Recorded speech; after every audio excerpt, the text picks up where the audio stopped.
আজ শেয়ার করব সজনে ডাঁটার একটা দুর্দান্ত স্বাদের রেসিপি, যেটা নাকি একদম অল্প সময়ে তৈরি করে ফেলা যাবে। আর সজনে ডাঁটার গুণাগুণ সম্পর্কে আমরা সকলেই কম বেশি জেনে থাকি। নমস্কার বন্ধুরা, শ্বশুর বৌমা রান্নাঘর অ্যান্ড ব্লগ চ্যানেলে সকলকে স্বাগত। তাহলে রেসিপিটি কি করে তৈরি করব সেটাই দেখে নেওয়া যাক। সবার প্রথমে এইখানে সজনে ডাঁটা নিয়ে এসেছি, আর সজনে ডাঁটা কেটে নেওয়াটা শেয়ার করলাম না, এইখানে ছোট ছোট টুকরো করে নিয়ে ফিরে এসেছি। মুখের দিকটা কেটে বাদ দিয়ে উল্টোভাবে টান দিলেই বেশ আখের খোসার মতন গায়ের থেকে উঠে চলে আসে একটা পাতলা খোসা। এইভাবেই ছোট ছোট টুকরো করে উল্টো করে টান দিলে সমস্ত খোসাগুলো গায়ের থেকে উঠে আসবে। ডাঁটাগুলোকে ভালো করে জল দিয়ে জলটা ঝরিয়ে রেখেছি। এবার একটা মশলা তৈরি করব।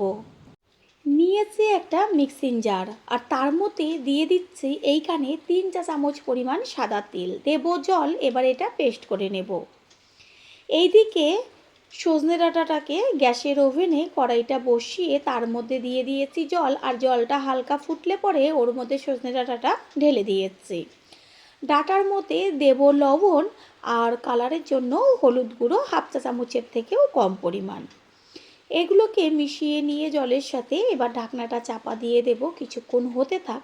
আর ওই যে সাদা তিলটা পেস্ট করে নিয়েছি ওইটাকে একটা অন্য পাত্রে ঢেলে নিয়ে আর একটা মশলা তৈরি করব। সাদা তিলের পেস্টটা একটা পাত্রে তুলে নিয়ে তারপরে ওই মিক্সিং জারের মধ্যে দিয়ে দিচ্ছি বেশ কতগুলো রসুন, কয়েক টুকরো আদা, ঝালের জন্য কাঁচা পাকা লঙ্কা, যে যেমন ঝাল খাবে সে অনুযায়ী দেবেন, আর দিয়ে দিচ্ছি একটা বড় সাইজের টমেটো। এটাকে পেস্ট করে নেব। এই যে পেস্টটা করে নিয়েছি এটাকে এবার আলাদা আর একটা পাত্রে তুলে নেব। সাদা তিল আর এই মশলাটা একসাথে পেস্ট করবেন না। এদিকে কড়াইয়ের ঢাকনাটা সরিয়ে দেব, আর ডাঁটাটা সুন্দরভাবে ভাপানো হয়ে গেছে। ডাঁটাটাকে এবার একটা পাত্রে ঢেলে নেব, জলটাকে ছেঁকে, আর জলটা আলাদাভাবে রেখে দেব। ওই কড়াইটাই গ্যাসের ওভেনে বসিয়ে তাতে দিয়ে দেব সর্ষের তেল, আর তেলটা হালকা যখন গরম হবে তখন এর মধ্যে ফোড়ন দিয়েছি ছোটো চামচের 1 চা চামচ পরিমাণ সাদা জিরে, তেজপাতা আর একটা শুকনো লঙ্কা। গ্যাসের ফ্লেম লোতে রেখে ফোড়নটাকে ভালো করে ভেজে নেব। যখন সুন্দর একটা গন্ধ বেরোবে দেব কুচিয়ে নেওয়া পেঁয়াজ। পেঁয়াজটা চেষ্টা করবেন একদম ছোট ছোট করে কেটে নেওয়ার। এইখানে আমি মাঝারি সাইজের 2টো পেঁয়াজ কেটে নিয়েছি। পেঁয়াজটাকে বেশ তেলের মধ্যে ভালো করে ভেজে নেব। আর পেঁয়াজটা তাড়াতাড়ি মজে আসার জন্য এর মধ্যে দিয়ে দিচ্ছি 1/2 চা চামচ পরিমাণ লবণ। লবণটাকে মিশিয়ে নিয়ে এবার পেঁয়াজটাকে ভালোভাবে ভাজা পর্যন্ত রান্না করে নেব।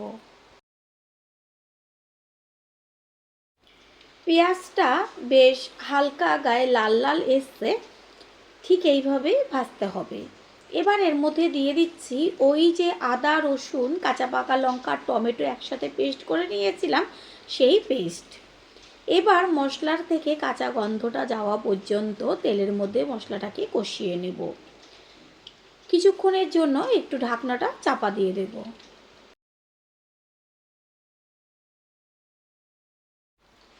3-4 মিনিট বাদে কড়াইয়ের ঢাকনাটাকে সরিয়ে দিয়ে তারপরে মশলাটাকে একটু খুন্তি দিয়ে মিশিয়ে নিতে হবে, না হলে নিচটা ধরে যাবে। টমেটোর কাঁচা গন্ধটা চলে গেছে।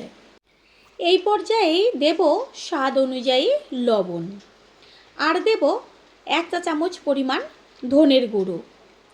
কালারের জন্য 1/2 চা চামচের থেকেও কম পরিমাণ কাশ্মীরি লঙ্কার গুঁড়ো। এটাতে আমি কোনো রকম জিরের গুঁড়ো ব্যবহার করব না। সমস্ত মশলা একসাথে মিশিয়ে নিয়ে গ্যাসের ফ্লেম লোতেই থাকবে। মশলাটা আবারও একটু কষিয়ে নেব। মশলার থেকে সুন্দর একটা গন্ধ বেরোচ্ছে। এই পর্যায়ে এর মধ্যে দিয়ে দেব ওই ভাপিয়ে রাখা সজনে ডাঁটা। কেউ যদি মনে করেন যে সজনে ডাঁটাটা ভাপাবেন না, তাহলে এই সময় মশলার মধ্যে দিয়ে দিতে পারেন। সজনে ডাঁটা ভাপিয়ে নেওয়া যে জলটা ছিল সেটা মশলার মধ্যে দিয়ে দিয়েছি। এবার একসাথে ভালো করে মিশিয়ে নেব। একই রকম মশলা ব্যবহার করলেও একটু যদি আমরা ভিন্নভাবে মশলাটাকে ব্যবহার করি রান্নাতে, তাহলে দেখবেন রান্নার টেস্টটাও সুন্দর হয় আর একঘেয়েমি ভাবটা চলে যায়। মশলাটাকে তো দিয়ে সজনেটা কষিয়ে নিয়েছি, এরপরে দিয়ে দিলাম ওই যে সাদা তিলটা পেস্ট করে নিয়েছিলাম, সেই সাদা তিলটা দিয়ে সজনেটার সাথে মিশিয়ে নিয়ে গ্যাসের ফ্লেম লোতেই থাকবে, আর 2 থেকে 3 মিনিট মতন কষিয়ে নিলেই সুন্দরভাবে কষানোটা হয়ে যাবে। পুরনো বন্ধুদের সবসময় আমাদের পাশে এইভাবে ভালোবেসে থাকার জন্য অনেক অনেক ভালোবাসা। সাদা তিলটা দেওয়ার পরে ঢাকনা দিয়ে একটু ঢেকে দেব কিছুক্ষণ। 2-3 মিনিট মতন ঢাকনাটা চাপা দিয়ে দিয়েছিলাম। এবার ঢাকনাটা সরিয়ে দিয়ে তারপরে মশলাটাকে ভালো করে ওপর নিচ করে মিশিয়ে নেব। আমি বারবার রিকোয়েস্ট করব, একবারের জন্য হলেও এই পদ্ধতিতে রান্না করে খেয়ে দেখবেন। মুখের থেকে স্বাদ যাবে না, এটা আমি গ্যারান্টি দিয়ে বলতে পারি। গ্যাসের ফ্লেম হাই করে এই সময় দিয়ে দেব উষ্ণ গরম জল। আর এইটা আমি যে সজনে ডাঁটাটা ভাপিয়ে রেখেছিলাম, সেই জলটা ছিল, সেই জলটা একটু ছিল, সেটাকে গরম জলের সাথে মিশিয়ে দিয়েছে। ভালো করে জলটা ফুটে গেলে কিছুক্ষণের জন্য ঢাকনাটা চাপা দিয়ে দেব। বেশিক্ষণ সময় লাগবে না, জলের পরিমাণ বেশি দেবেন না, এটা বেশ একটু হালকা গ্রেভি থাকবে, সেই পর্যায়ে নামাতে হবে। প্রথমবার যারা আমাদের চ্যানেল ভিজিট করছেন তাদের আন্তরিক শুভেচ্ছা ও অনেক ভালোবাসা।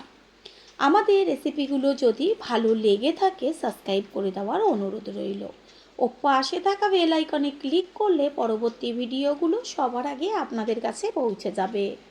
এই রেসিপিতে আমি কোনো রকম চিনি ব্যবহার করব না, আপনারা চাইলে সামান্য একটু চিনি ব্যবহার করতে পারেন।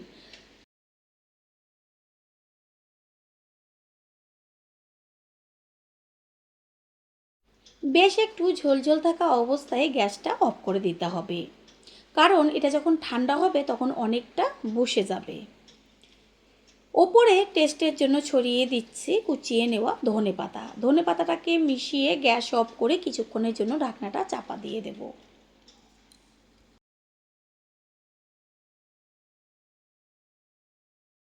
একটু বাদে ফিরে এসে ঢাকনাটা সরিয়ে দিয়ে আমি সম্পূর্ণ লুকটা দেখিয়ে দিচ্ছি। কত সুন্দর দেখা যাচ্ছে। গরম গরম ভাতের সাথে আর কিছুই লাগবে না যদি এরকম একটা সজনে ডাঁটার রেসিপি থাকে। একটা পাত্রে তুলে নেব। তৈরি হয়ে গেল আজকের রেসিপি। আশা করি রেসিপিটি ভালো লাগলো, আর যদি ভালো লেগে থাকে একটা লাইক, কমেন্ট, পারলে একটা শেয়ার করে অবশ্যই জানাবেন। আপনাদের দেওয়া একটা লাইক ও লাইকের পাশে থাকা হাইপ আর একটা শেয়ার আমাদের কাছে অনেক অনেক গুরুত্বপূর্ণ। All friend, thanks for watching my video. আপনারা সকলে ভালো থাকবেন, সুস্থ থাকবেন। আবারও দেখা হবে অন্য কোনো রেসিপির এপিসোডে। নমস্কার বন্ধুরা, শ্বশুর বৌমা রান্নাঘর অ্যান্ড ব্লগ চ্যানেলে সকলকে স্বাগত। আজ শেয়ার করব পোস্ত দিয়ে ভেন্ডির রেসিপি। গরম গরম ভাত, রুটি, পরোটা, লুচি সমস্ত কিছুর সাথেই খেতে লাগবে দুর্দান্ত। রান্নাটা সাধারণ হলেও স্বাদ তার অসাধারণ। কখন কিভাবে পোস্তটা ব্যবহার করব তার জন্য সম্পূর্ণ ভিডিওটি দেখতে হবে। প্রথমেই এইখানে আমি নিয়েছি ভেন্ডি, আর ভেন্ডিগুলোকে ভালো করে জল দিয়ে ধুয়ে নিয়েছি, কারণ কেটে নেওয়ার পরে কখনো ভেন্ডি ধোয়া হয় না। ভেন্ডির পেছনের দিকটা আর এই যে সামনের দিকটা কেটে বাদ দিয়ে তারপর ছোট ছোট টুকরো করে নিয়ে কেটে ফিরে আসছি। সমস্ত ভেন্ডি বা ঢ্যাঁড়সগুলোকে ছোট ছোট টুকরো করে নিয়েছি, আর ভেন্ডি তো আগেই জল দিয়ে ধুয়ে নিয়েছি, এখানে কাটার পরে আর কোনো রকম জল দিয়ে ধোবো না। এবার গ্যাসের ওভেনে কড়াইটা বসিয়ে কড়াই ভালো করে গরম করে নেব। তারপরে দিয়ে দেব সর্ষের তেল, এইখানে আপনারা সাদা তেলও ব্যবহার করতে পারেন।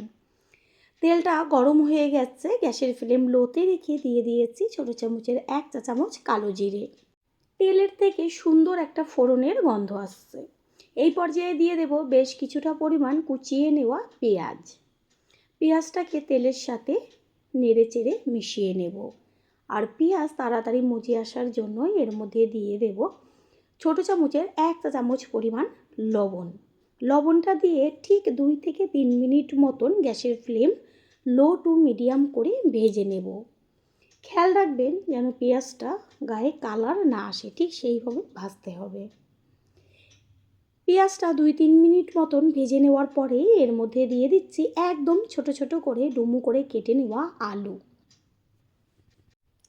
আলু পেঁয়াজের সাথে মিশিয়ে নিয়ে আলু পেঁয়াজ এবার একসাথে ভাজা হবে। গ্যাসের ফ্লেম কখনোই হাই করবেন না। কালারের জন্য দিয়ে দিচ্ছে হলুদ গুঁড়ো। লবণ তো পেঁয়াজের সাথে দেওয়াই হয়েছে। এইভাবে 4 থেকে 5 মিনিট মতন ভেজে নেব আলুটাকে। আলুটা তাড়াতাড়ি যেন সিদ্ধ হয়ে যায় সেই কারণে একটু ঢাকনাটা চাপা দিয়ে দেব। 4 থেকে 5 মিনিট বাদে কড়াইয়ের ঢাকনাটা সরিয়ে দিয়ে আলুটাকে ওপর নিচ করে একটু নেড়েচেড়ে দেব। আলু প্রায় 50% মতন সিদ্ধ হয়ে গেছে। এই সময় এর মধ্যে দিয়ে দেব কেটে নেওয়া ভেন্ডিগুলো। এই ভেন্ডি বা ঢ্যাঁড়স তো সিদ্ধ হতে বেশি সময় লাগে না, সেই কারণে আলু যখন দেখবেন অর্ধেক মতন সিদ্ধ হবে তারপরেই ভেন্ডিটা ব্যবহার করবেন। এবার ঝালের জন্য দিয়ে দিচ্ছি চিড়ে নেওয়া কাঁচা লঙ্কা। ভালো করে মিশিয়ে নিয়ে সমস্ত কিছু একসাথে ভেজে নেব। পুরনো বন্ধুদের সবসময় আমাদের পাশে এইভাবে ভালোবেসে থাকার জন্য অনেক অনেক ভালোবাসা।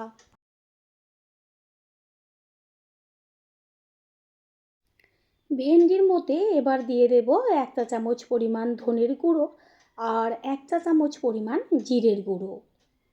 কোনো রকম আমি লঙ্কার গুঁড়ো ব্যবহার করব না, ঝালের জন্য তো কাঁচা লঙ্কাই ব্যবহার করেছি। এবার জিরে আর ধনেটাকে ভেন্ডি আলুর সাথে মিশিয়ে নিয়ে গ্যাসের ফ্লেম তো লোতেই থাকবে, ভালোভাবে ভেজে নেব। এই পর্যায়ে কোনো রকম আমি লবণ ব্যবহার করব না। কিছুক্ষণ ভেজে নেব আর তাড়াতাড়ি সিদ্ধ হবার জন্য একটু ঢাকনাটা চাপা দিয়ে দিয়েছি।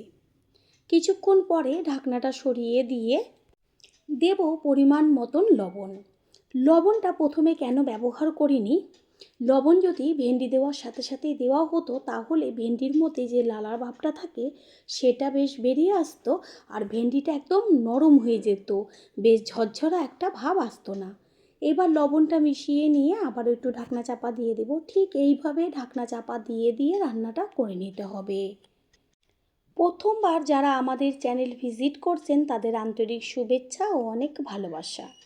আমাদের রেসিপিগুলো যদি ভালো লেগে থাকে সাবস্ক্রাইব করে দেওয়ার অনুরোধ রইল ও পাশে থাকা বেল আইকনে ক্লিক করলে পরবর্তী ভিডিওগুলো সবার আগে আপনাদের কাছে পৌঁছে যাবে। ঠিক এইভাবে ভাজাটাকে একটু বাদে বাদে ঢাকনাটা সরিয়ে ওপর নিচ করে নেড়েচেড়ে দিতে হবে। দেখাই যাচ্ছে ভাজাটা কত সুন্দর ঝরঝরেভাবে ভাজা হচ্ছে।